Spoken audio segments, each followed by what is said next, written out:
Assalamualaikum warahmatullahi wabarakatuh. Perkenalkan, kami dari kelompok 10 PJBL Farmasetika. Di sini saya sebagai moderator akan memperkenalkan diri saya dan teman-teman saya. Nama saya Diansyah Antoni dengan NPM 2318031031. Kemudian ada pun teman-teman saya, yaitu yang pertama ada Widya, kemudian ada Muhammad Fatan, kemudian ada Fadilatul Istiqomah, kemudian ada Sonya Salsabila, kemudian ada Wuning Aksisa Dewi, kemudian ada Haya Asania, dan ada Sabrina Abelia. Di sini kami membagi tugas sebagai berikut. Yang pertama, saya sendiri yaitu untuk menjelaskan bagian definisi bentuk sediaan obat yang akan dibahas dan foto bentuk sediaan. Kemudian, teman saya Widya akan menjelaskan mengenai indikasi penggunaan obat dan dosis penggunaan, dosis pemakaian dan juga dosis maksimum penggunaan. Kemudian dilanjutkan dengan Muhammad Fatan akan menjelaskan mengenai cara pemakaian obat. Di sini kami telah membagi tugas untuk mempresentasikan hasil dari diskusi kami. Yang pertama, saya sendiri akan menjelaskan mengenai definisi dari sediaan yang telah kami bahas, kemudian juga foto dari sediaan tersebut. Kemudian adapun dilanjutkan dengan Widya akan membahas indikasi penggunaan obat. Kemudian dilanjutkan dengan Muhammad Fatan akan membahas dosis penggunaan, baik dari dosis penggunaan dan juga dosis maksimum. Kemudian dilanjutkan dengan Fadilatul Istiqomah akan membahas mengenai cara pemakaian obat. Kemudian dilanjutkan dengan Sonya Salsabila bakal membahas contoh obat yang beredar di pasaran. Kemudian dilanjutkan dengan Wuning Aksisa Dewi akan membahas cara pembuatan bentuk sediaan yang akan dibahas. Kemudian dilanjutkan dengan Haya Asania akan membahas mengenai penjelasan jika ada inkompatibilitas yang mungkin dapat terjadi dari pembuatan bentuk sediaan yang akan kami bahas. Kemudian yang terakhir ada Sabrina Abelia akan membahas mengenai cara penyimpanan obat dan etiket apa yang akan digunakan. Terakhir, Sabrina Abelia juga akan membahas mengenai kesimpulan dari sediaan yang akan kami bahas. Saya Fadilatul Istiqomah dengan NPM 231831016. Izin perkenalkan diri, nama saya Widya Dwi Astuti Ramputri dengan NPM 23180311035. Perkenalkan, saya Muhammad Fatan dengan NPM 23180311061. Aku Hayat Sania Biba dengan NPM 23180311048. Assalamualaikum warahmatullahi wabarakatuh. Sebelumnya izinkan saya memperkenalkan diri. Nama saya Wuning Aksisa Dewi dengan NPM 231803103. Saya Sonya Salsabila dengan NPM 231803141. Saya Sabrina Abelia dengan NPM 2318031027. Halo semuanya, kenalin, nama aku Diansyah Antoni. Di sini aku bakal ngejelasin apa sih larutan atau sirup itu dan gimana sih bentuk dari sediaan tersebut. Yang pertama, di sini kita bakal membahas apa itu definisi larutan. Larutan merupakan sediaan oral yang mengandung satu atau lebih bahan obat yang memiliki keseragaman bentuk sehingga kita tidak lagi bisa membedakan antara zat pelarut dan zat terlarut. Di sini kita bisa menjamin apabila kita mengkonsumsi ataupun membuat dari sediaan tersebut, sediaan larutan ini sudah tidak bisa lagi dibedakan antara zat pelarut dan zat terlarut sehingga antara bahan obat yang satu dengan yang lain itu sudah tercampur merata. Kemudian, definisi dari sirup sendiri, sirup adalah sediaan oral yang mengandung gula ataupun sukrosa dengan jumlah yang tinggi. Istilah sirup juga disebutkan oleh Departemen Kesehatan Republik Indonesia tahun 1995. Mereka menyebutkan bahwa istilah dari sirup ini juga mengandung pemanis ataupun pengental, sehingga bisa digunakan sebagai efek terapeutiknya untuk target tertentu yang akan kita capai. Kemudian, selain dari mengandung sukrosa ataupun gula lain, di dalam sirup juga mengandung senyawa poliol. Senyawa poliol di sini terdiri dari sorbitol, larutan sorbitol-sorbitan, kemudian senyawa maltitol, kemudian ada pun gliserin. Nah, tujuan dari penambahan senyawa tersebut adalah untuk mempengaruhi kelarutan, sifat, warna, bau, ataupun rasa dari sirup, sehingga meningkatkan kelebihan ataupun keuntungan dari pasien yang meminum atau mengkonsumsi dari larutan tersebut. Selain dari meningkatkan kelebihan, dengan penambahan zat-zat tersebut, kita juga menambahkan biasanya antimikroba. Nah, tujuan dari penambahan antimikroba pada larutan sirup ataupun sediaan lainnya ini berguna untuk mencegah pertumbuhan dari bakteri, jamur, ataupun ragi. Kan udah kita bahas nih definisi dari larutan ataupun sirup. Di sini kita bakal ngeliat gimana sih bentuk dari sediaan sirup ataupun larutan ini. Oke, jadi ini bentuk dari sediaan larutan ataupun sirup. Nah, sediaan ini memiliki karakteristik yaitu sangat homogen. Jadi kita tidak bisa lagi membedakan antara zat terlarut dan zat pelarutnya. Walaupun menggunakan mata telanjang, kita tidak bisa lagi baik dengan menggunakan mata telanjang ataupun mikroskop ultra, kita tidak bisa lagi membedakan antara zat terlarut maupun pelarutnya.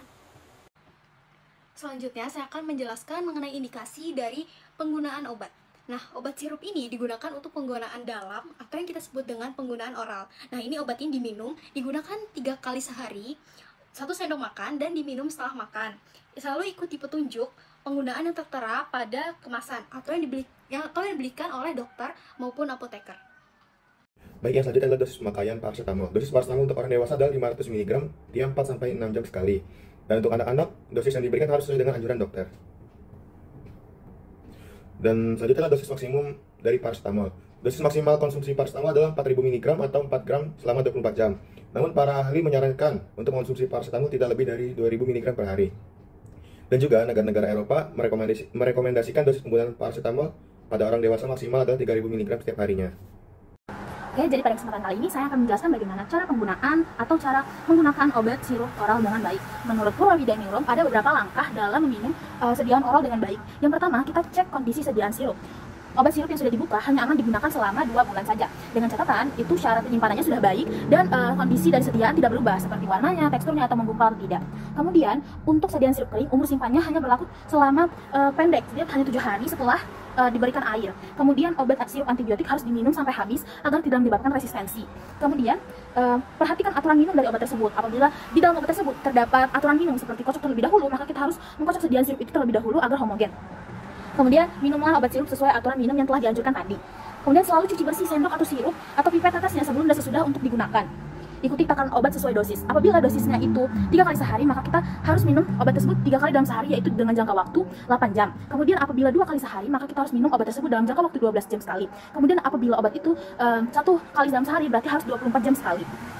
Kemudian kocok terlebih dahulu sebelum digunakan. Hal ini berguna untuk menghomogenkan sediaan agar dosisnya tepat. Kemudian minum obatnya. Minum obatnya dengan cara yang telah aku jelaskan tadi, yaitu dengan cara menuangnya ke dalam sendok takaran yang sudah sesuai. Kemudian diminum dengan perlahan agar tidak tersedak. Oke, selanjutnya ada contoh-contoh obat yang beredar di pasaran. Di sini kelompok kami mengambil 3 contoh obat. Yang pertama ada Niprin yang memiliki kandungan bahan aktif paracetamol yang bekerja dengan cara mengurangi kadar prostaglandin di dalam tubuh sehingga tanda peradangan seperti demam, nyeri atau sakit kepala dapat berkurang. Yang kedua ada Sanmol Sirup yang merupakan obat yang digunakan untuk meredakan demam, rasa nyeri atau sakit kepala pada anak-anak maupun dewasa. Nah, Sanmol Sirup ini mengandung zat aktif paracetamol atau acetaminophen, yaitu zat aktif yang memiliki aktivitas sebagai penurun demam atau antipiretik dan peredam nyeri atau analgesik yang bekerja dengan cara menghambat pembentukan prostaglandin dengan memicu nyeri dan demam di hipotalamus untuk meningkatkan pelepasan panas agar suhu kembali normal.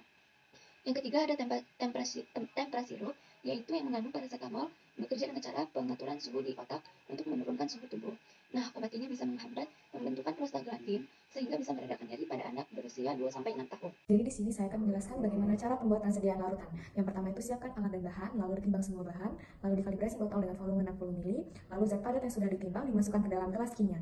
Lalu masukkan aquades ke dalam gelas kimia untuk melarutkan zat padat tersebut. Lalu dituangkan larutan pada masing-masing lambung ukur, kemudian ditambahkan aquades sampai mencapai 60 ml. Setelah itu dikocok agar antara zat padat dengan zat cair tercampur dengan merata. Lalu berikan etiket dan label. Setelah itu, ada pun hal-hal yang perlu diperhatikan dalam pembuatan larutan. Yang pertama itu adalah larutan zat aktif. Pastikan zat aktif yang akan dilarutkan memiliki kelarutan yang cukup dalam larutan yang dipilih. Yang kedua adalah pemilihan pelarut. Pilihlah pelarut yang sesuai dengan sifat zat aktif dan bahan tambahan yang digunakan. Pertimbangkan beberapa faktor seperti kelarutan zat aktif, toksisitas pelarut, stabilitas larutan, dan rasa dan bau pelarut. Yang ketiga adalah kecepatan dan cara pengadukan. Aduk larutan dengan kecepatan dan cara yang tepat untuk memastikan zat aktif larut sempurna dan tidak terbentuk gelembung udara. Hindari pengadukan yang terlalu kuat yang dapat menyebabkan kerusakan zat aktif. Selanjutnya saya akan memberi tutorial bagaimana cara membuat sediaan larutan seperti video di samping ini. Masukkan paracetamol atau zat aktif, lalu masukkan propilen glikol sesuai perhitungan, aduk dengan arah melawan arah jarum jam. Video di samping adalah bagaimana cuplikan dalam pembuatan sediaan larutan. Selanjutnya aku bakal menjelaskan tentang inkompatibilitas dalam sediaan sirup atau larutan. Nah, pertama-tama kita harus mengetahui pengertian dari inkompatibilitas itu sendiri. Jadi, inkompatibilitas adalah suatu kejadian di mana bahan atau komponen obat tidak tercampurkan baik secara fisika maupun kimia, sehingga menimbulkan penurunan efek terapeutik atau bahkan efek samping yang tidak diinginkan.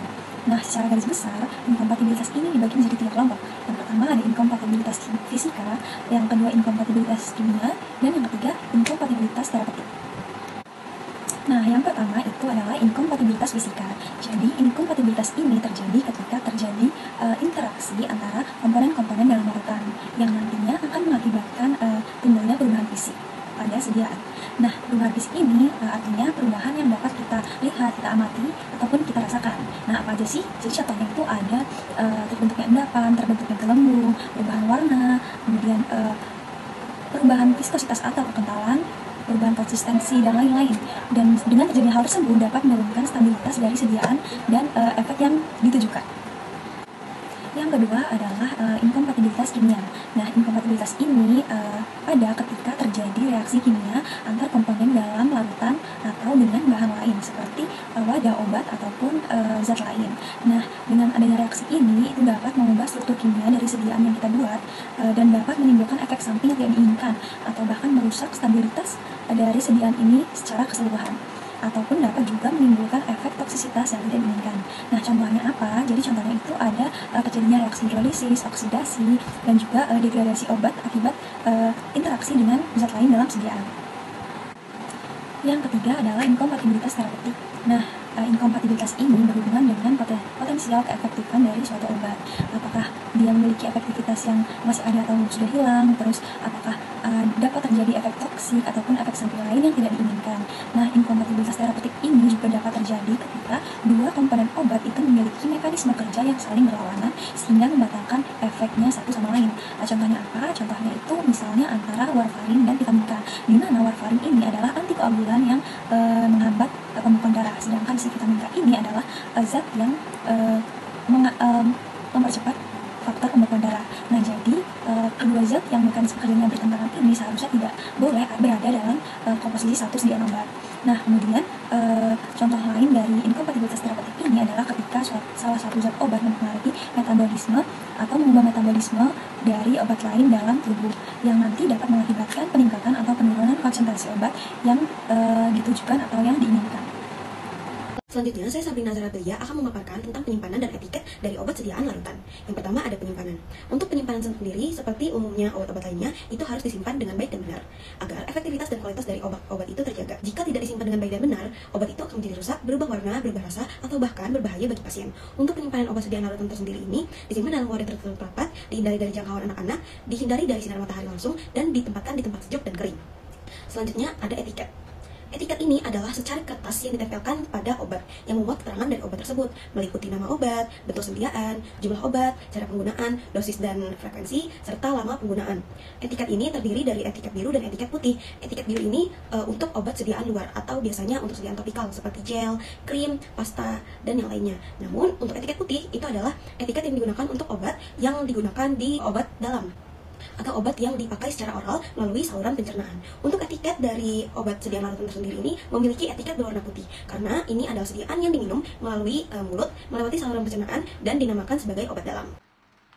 Nah, selanjutnya kesimpulan dari sediaan sirup atau larutan ini adalah sediaan larutan adalah bentuk cair dengan zat aktif yang terlarut dengan sepenuhnya yang menawarkan dengan penyerapan cepat, kemudahan pemberian, dan penyesuaian dosis yang fleksibel. Nah, tantangan meliputi kestabilan dan kontabilitas bahan. Sediaan ini harus memenuhi standar regulasi yang disimpan di tempat tertutup, sejuk. Nah, maksud dari sejuk ini adalah suhu kulkas, kering, dan terhindar dari sinar matahari secara langsung, dengan etiket putih untuk penggunaan oral atau penggunaan obat dalam. Mungkin itu saja yang dapat kami sampaikan. Terima kasih atas waktu dan perhatiannya. Mohon maaf apabila banyak kesalahan dan kekurangan. Kami akhiri. Wassalamualaikum warahmatullahi wabarakatuh.